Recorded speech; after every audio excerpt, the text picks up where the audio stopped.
De início, nós gostaríamos de estar levando ao conhecimento da população de Colíder, primeiro, que não é uma postura nossa como magistrada estar vindo à imprensa, né, falar o que vem sendo feito ou não para a população, justamente porque o nosso trabalho é julgar e esse trabalho não precisa ser, vamos dizer assim, explanado, porque ele deve atingir apenas quem é julgado e quem vem ao fórum procurar a prestação jurisdicional.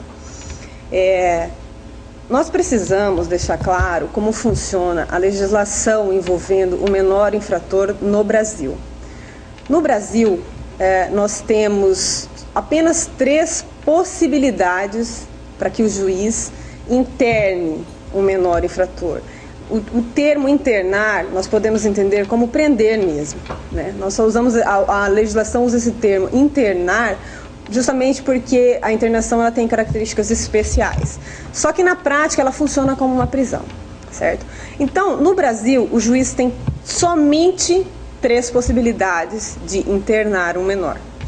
Quando o menor comete um ato infracional, né, mediante violência ou grave ameaça, um roubo, um estupro, um homicídio, quando essa violência ou grave ameaça é exercida contra a pessoa. Essa é uma hipótese, uma possibilidade de internação. Uma segunda hipótese que o artigo 122 do Estatuto da Criança e do Adolescente traz é naquela hipótese em que o adolescente, a ele foi aplicada pelo juiz alguma medida socioeducativa diferente da internação, no caso uma liberdade assistida, uma semi-liberdade, uma prestação de serviços, e ele não cumpre, e ele não justifica porque não cumpriu, e a única forma de fazê-lo cumprir é internando. Essa também é uma hipótese.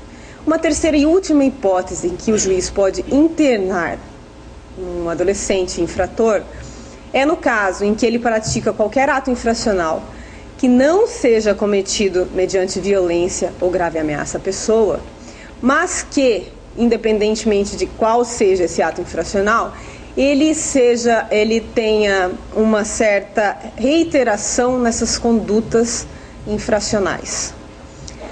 O que é essa reiteração dessas condutas infracionais? Não é simplesmente a autoridade policial ou promotor de justiça dizer que o adolescente praticou vários atos, que ele é reincidente. Isso não é dessa forma que se prova essa reincidência. O Superior Tribunal de Justiça já tem um entendimento pacificado, e isso serve de orientação para todos os tribunais e juízes do país, no sentido de que, especificamente um caso, vamos dar um exemplo do tráfico de drogas, né? Tráfico de drogas, para que ele não é um crime cometido mediante violência ou grave ameaça, ou seja, por esse motivo o juiz não pode internar. Ele só pode internar um adolescente que pratique o tráfico de drogas, dando um exemplo, no caso de reiteração de ato infracional. E o Superior Tribunal de Justiça ainda vem e diz o seguinte, e isso serve de orientação para todos os juízes do país, que a reiteração desses atos infracionais, ela não é uma simples reincidência. Reincidência é o adolescente praticou um ato infracional e teve uma sentença condenando ele por aquele ato infracional. E depois disso, ele veio e pratica outro ato infracional. Nesse segundo ato infracional, ele vai ser considerado reincidente. Mas para o Superior Tribunal de Justiça, essa reincidência não é suficiente para internar. Pasmem, não é suficiente para internar. Precisa haver reiteração. A reiteração, ela adviria de uma terceira prática de ato infracional. Isso é orientação para os juízes. Eu, particularmente, como magistrada da infância, quase 8 anos em Colíder, tenho um posicionamento um pouco mais flexível no sentido de internar os menores. Qual é esse posicionamento? Se há alguma prova no processo de que ele responda a qualquer procedimento, esteja ele ainda na delegacia ou já tenha vindo para o fórum, eu já considero aquilo como um ato infracional apto a ser somado com outro para que seja configurada a reiteração, certo? Resumindo, sendo bem simples para que a população entenda. Se um adolescente, por exemplo, ele é pego traficando drogas e a prova de reiteração de atos infracionais, ou seja, no mínimo 2 ou 3 outros procedimentos contra ele, seja na delegacia, seja no fórum, e nós estivermos prova disso no processo, nós vamos interná-lo, nós vamos prendê-lo como se vê na prática, certo? Senão, o juiz não pode fazer isso. Ele não pode, sob pena de constrangimento ilegal passível de sanação por via de habeas corpus. O juiz, ele tem responsabilidade sobre essa questão de internação. Ele pode responder por isso, se internar um menor em casos fora que a lei permita. Então, assim, as nossas decisões, elas devem ser pautadas na legalidade. Nós não podemos passar por cima da lei. Por mais que eu ache injusto que um adolescente traficante seja preso e tenha que ser solto, eu preciso cumprir a lei. O juiz, como qualquer outro cidadão, ele precisa cumprir a lei. Ele não pode passar por cima da lei. Porque a partir do momento que o juiz passar por cima da lei, nenhum cidadão vai ter segurança, porque o juiz vai ter superpoderes. E isso não vale só para a internação de menor, para qualquer decisão que nós formos tomar a respeito da vida de quem quer que seja. Nós precisamos respeitar a lei. Agora, se a lei é branda com os adolescentes, eu entendo a revolta do delegado e essa revolta é minha como cidadã. Essa revolta é de muitas pessoas e não é só dele. Eu entendo isso. Só que não é atacando o juiz que isso vai ser resolvido. O juiz não cria a lei. Quem cria a lei são os legisladores. Isso, para se mudar essa lei, precisa haver um procedimento perante o Congresso Nacional. Ela é uma lei federal. Enquanto a lei estiver aí da forma que ela está, nós não podemos passar por cima dela. E só poderemos prender ou internar os menores nessas situações. Nenhum super juiz vai fazer isso. Nós temos casos de juíza que passou por de uma juíza que passou por cima disso e foi aposentada compulsoriamente pelo Conselho Nacional de Justiça. Ela, falando claramente, ela perdeu o cargo porque ela desobedeceu a lei e internou uma menor, né, fora esses casos que a lei permite, certo? Então, assim, essa é a primeira questão que nós precisamos deixar claro para a população, como funciona a lei contra o menor, tá? E, por fim, quanto ainda a essa lei, a revolta também é minha, eu acho que a lei é branda, mas nós precisamos respeitá-la, certo? Como essa lei, com relação ao menor infrator, vem sendo cumprida em Colíder? Em Colíder nós temos um agravante. Nós não temos local adequado para internação de menor. E esse problema não é só de Colíder, é de todo o estado de Mato Grosso. No estado de Mato Grosso, com relação ao menor infrator, nós só temos um local adequado para que sejam cumpridas as internações, que é o Complexo Palmeri e o Lar Menina Moça, no caso de adolescentes do sexo feminino. O que acontece quando um infrator precisa, na forma da lei, ser apreendido? Nós fazemos a decisão, e solicitamos vaga no Complexo Palmeri. O Complexo Palmeri está superlotado, isso é de conhecimento de todos, invariavelmente nos manda o ofício dizendo: não temos vaga. Não interessamos se o adolescente de Colíder é latrocida, é homicida, é estuprador. Não temos vaga. E o que nós, autoridades, aqui fazemos? Nas hipóteses em que não temos vaga, ele vai aguardar a vaga dele. E nós temos aqui mais de uma dúzia de processos de adolescentes condenados na vara da infância, aguardando vaga no processo Palmeri. Tem um adolescente específico que hoje ele não é mais adolescente, mas que ainda não tem 21 anos e, portanto, ainda está sob a égide do Estatuto da Criança e do Adolescente, que só eu condenei ele mais de 35 vezes, ele tem mais de 35 condenações e nós não conseguimos vaga para ele no Complexo Palmeri, para que ele cumpra a pena dele, certo? Essa é a situação de Colíder. Todo adolescente que comete um ato infracional em Colíder fica livre, então? Não é bem assim. Nós tentamos de todas as formas. Até o ano de 2009, nós vínhamos internando os adolescentes numa cela separada da cadeia pública local, que hoje é utilizada para mulheres presas do sexo feminino. Então, nós separávamos e, naquela época, todo e qualquer adolescente apto a ser internado, nós colocávamos ali, inclusive aceitávamos adolescentes dos municípios vizinhos. O que aconteceu? Quando o Conselho Nacional de Justiça começou a fazer uma varredura no país para verificar as situações de adolescentes presos ilegalmente, houve um pânico nos tribunais, porque os juízes fazem o que podem, ajeita de um lado, ajeita do outro, para tentar fazer cumprir o Estatuto da Criança e do Adolescente. E o Conselho Nacional de Justiça não quis saber disso. Simplesmente falou, não pode, não é função do juiz resolver esse problema. Ou o Estado fornece um local adequado para colocar esses adolescentes, ou, não tendo, o juiz vai se responsabilizar sozinho por colocar um adolescente no local que não é permitido. Então, nós fizemos, na época, uma consulta ao corregedor, né, na época, o desembargador Manuel Ornelas, e ele nos mandou uma decisão dizendo, sinteticamente, não é problema seu, juiz, não vai mais prender ninguém na cela separada da cadeia pública de Colíder, sob pena de apuração da sua responsabilidade. Desde então, nós suspendemos as internações nessa sala separada. Por último, ratificando isso, nós recebemos, foi emitido um ofício circular pelo Corregedor-Geral da Justiça do Estado de Mato Grosso, o desembargador Márcio Vidal, no pedido de providência 408/2010, datado de 24 de março de 2011, onde ele simplesmente informa aos juízes, em consonância com as regras mínimas para tratamento de prisioneiros da ONU e orientações do Conselho Nacional de Justiça, expressa-se ofício circular encaminhando aos juízes das varas de execução penal, determinando que se abstenham de manter pessoas custodiadas em delegacias de polícia sob qualquer pretexto. Não querem saber o motivo. Se abstenham.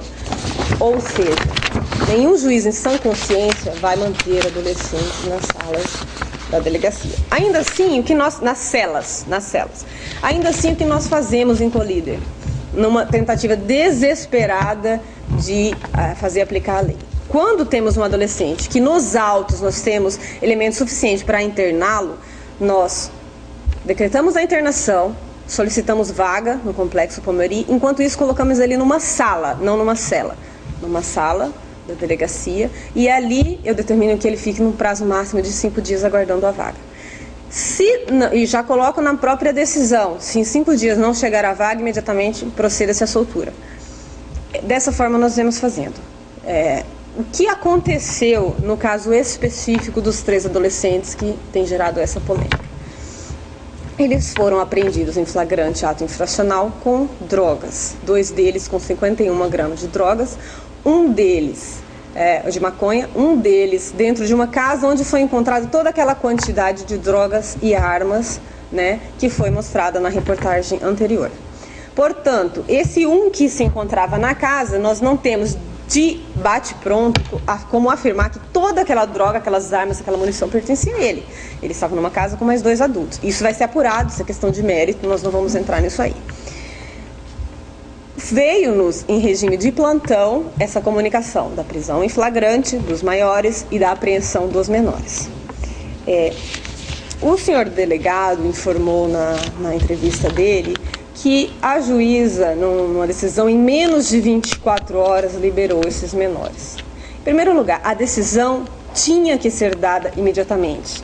Quando qualquer menor é apreendido, o juiz imediatamente tem que se pronunciar se ele deve ser solto ou permanecer internado e dar a decisão fundamentando os motivos da internação, porque a internação é a exceção e ela tem que ser fundamentada e embasada em elementos nos autos. A regra é a liberdade provisória, a regra é a liberação do menor para que ele aguarde em liberdade o julgamento. Então, cansei de sair da minha casa meia-noite, 11 horas da noite, para vir decidir sobre menores apreendidos. Essa decisão tem que ser dada imediatamente. Então, eu não me apressei em dar uma decisão em 24 horas para soltar os adolescentes. Eu me apressei em dar uma decisão imediata para decidir se eles deveriam ser liberados ou deveriam ficar internados. À vista dos autos, o que eu tinha nos autos para decidir? Veio o auto de prisão, o auto de apreensão, com as declarações das testemunhas e das pessoas apreendidas. Além disso, o que veio? Um boletim de ocorrência subscrito pela Polícia Militar. O que foi apreendido? Só. Nada mais, nenhum documento a mais. Nenhum documento que dizia que aqueles 3 menores infratores eles estavam reiterando na prática de ato infracional. Nenhum. Nada. Ou seja, o juiz, ele não tem superpoderes, ele não é um Deus, ele é um ser humano que tem que decidir de acordo com as provas do processo. O juiz não pode decidir uma vírgula de acordo com o que está fora do processo.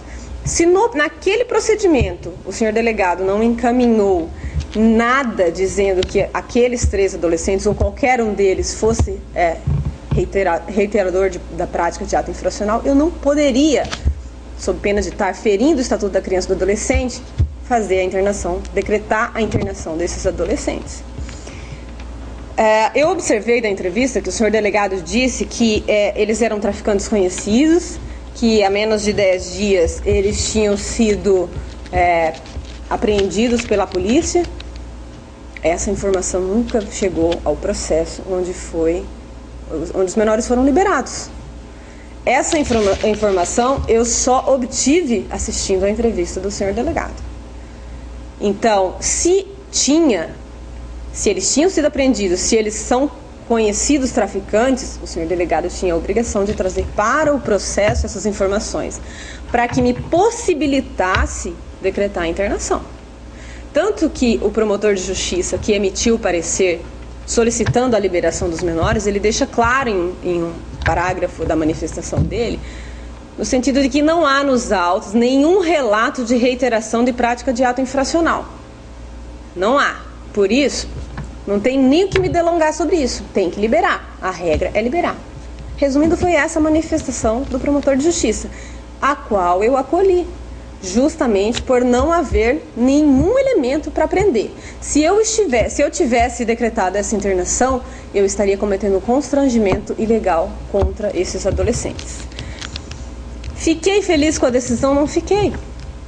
Quem fica feliz em soltar um adolescente que supostamente estaria traficando?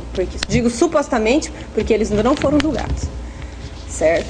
Então, a preocupação da população é minha, mas eu não posso passar por cima da lei. Eu sou uma cidadã acima de tudo e eu preciso cumprir a lei. Doa a quem doer.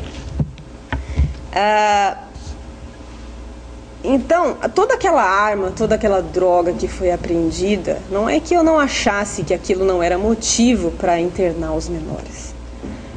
Aquilo é mérito. O que é mérito? Aquela droga, aquela arma, aquela munição, aquilo lá eu vou ter que analisar para fins de julgamento, de condenação ou de absolvição. Aquilo lá não deve servir para eu decidir se eles devem responder em liberdade ou serem internados.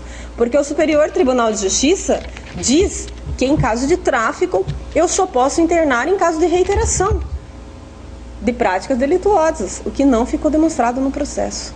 Nem eu e nem juiz nenhum, em sã consciência, decretaria a internação desses menores. Me parece que em algum momento da entrevista o senhor delegado disse que ele teria tentado, no prazo de 5 dias, vaga no Palmeirim.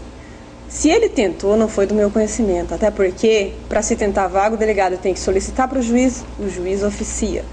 Não foi do meu conhecimento se houve essa tentativa. O que aconteceu? O senhor delegado apreendeu os adolescentes e encaminhou para a delegacia do município de Terra Nova, porque aqui não tinha um local adequado, aguardar a decisão judicial.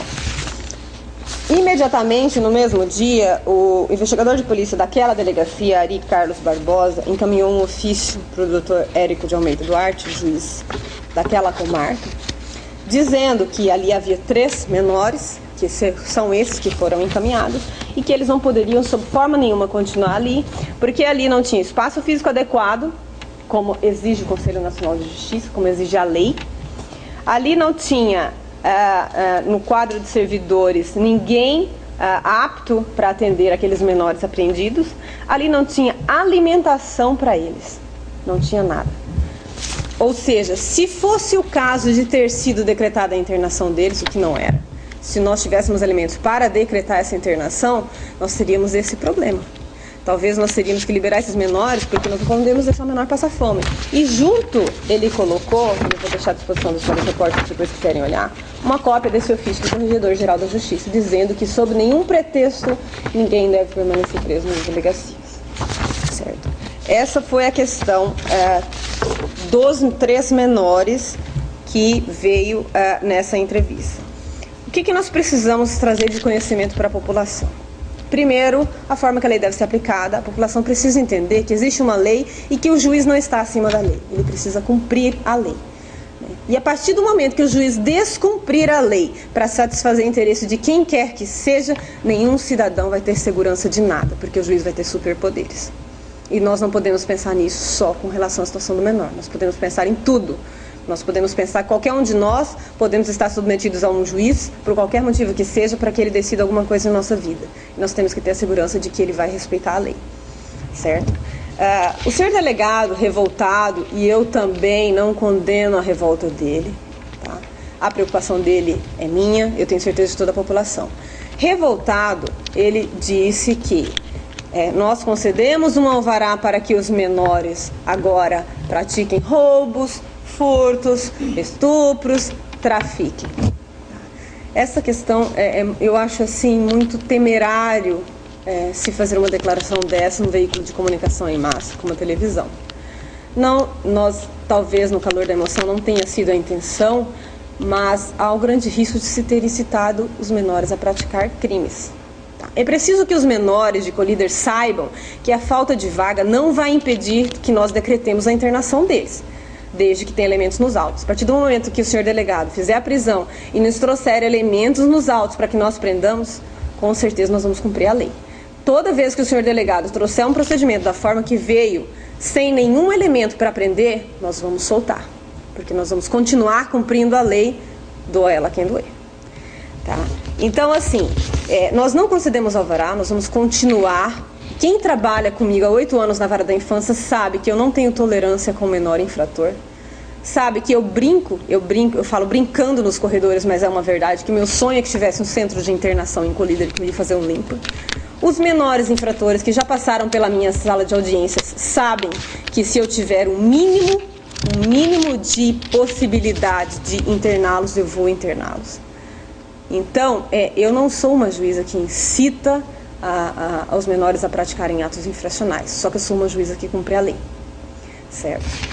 A questão do senhor delegado ter dito que de agora em diante não vai mais prender menores, que não vai mais investigar, que se acontecer de um menor matar, roubar, invadir a casa de quem quer que seja, que a população deve procurar a juíza, deve procurar o poder judiciário, eu digo à população que fiquem muito tranquilos. O senhor delegado não vai fazer isso. É obrigação dele continuar investigando e prendendo, é obrigação dele e da Polícia Civil continuar investigando e prendendo. Portanto, qualquer situação que acontecer, a população deve continuar procurando a delegacia de polícia.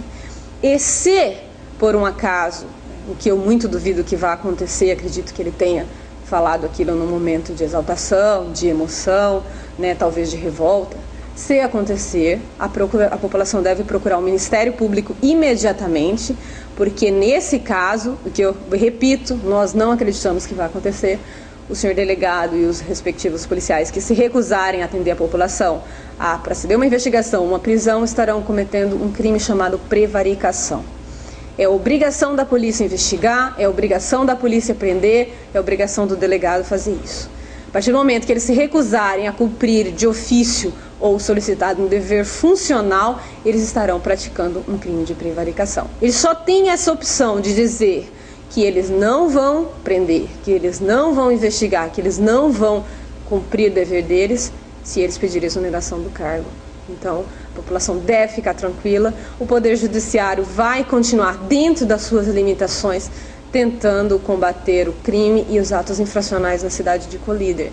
Só que precisa haver essa compreensão da população que o juiz precisa cumprir a lei, ele não está acima da lei. Certo?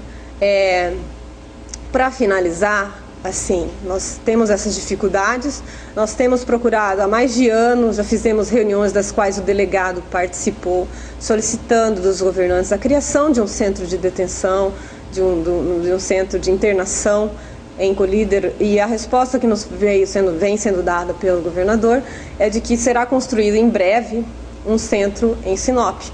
E nós aguardamos ansiosamente. Enquanto isso, dentro das nossas limitações, nós vamos tentando vagas por aqui. Digo que não foi a falta de vaga o problema dos 3 menores, eu repito isso. Foi porque não se trouxe para os autos elementos para se comprovar que eles reiteravam nas práticas de atos infracionais.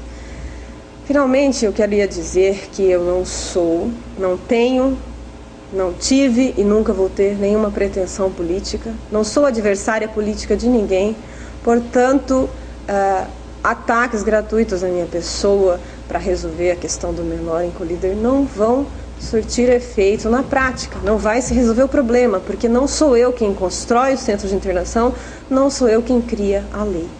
Eu estou aqui simplesmente para cumprir a lei.